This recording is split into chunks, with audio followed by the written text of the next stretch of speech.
When Adam and Eve left Eden, the world felt unfinished. The air outside the garden was heavier, less forgiving.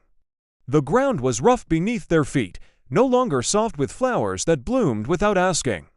Behind them, the gates of Eden shimmered and then grew still, guarded by light they could no longer approach.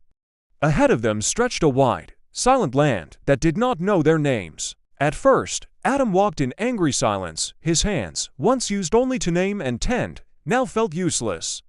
Eve clutched a fig leaf cloak tighter around herself, her mind replaying the moment of choice again and again.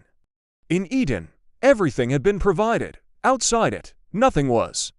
That night, hunger came for the first time. Their stomachs ached, sharp and demanding. Adam tried pulling fruit from a wild tree, but it was bitter. Eve searched the ground for roots, scraping her hands against stones until they bled.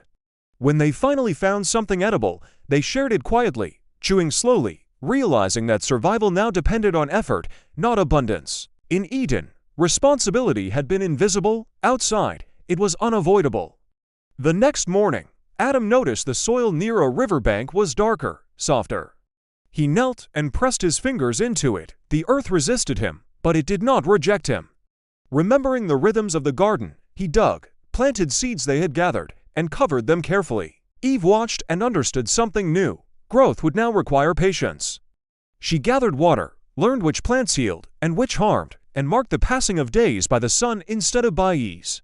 When Adam grew frustrated with the slow sprouting, Eve reminded him that care was now a daily choice, not a divine guarantee. Mistakes came quickly. A fire Adam built spread too far and burned their shelter.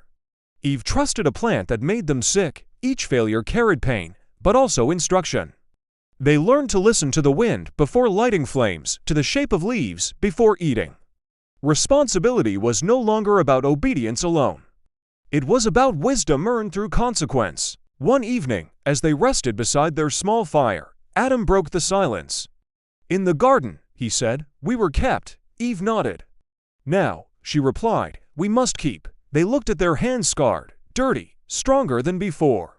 Those same hands that once reached for forbidden knowledge were now shaping a life from uncertainty. They understood that freedom without responsibility had cost them Eden, but responsibility with freedom could still build meaning. Seasons changed. The land responded to their care. Crops grew, shelter stood firmer, laughter returned, softer but deeper. They began to teach their children not only the story of the garden they lost, but the lessons of the world they were building. Eden had been a gift. The world beyond it became their work. And in that work, Adam and Eve learned that responsibility was not a punishment, it was the path to becoming fully human.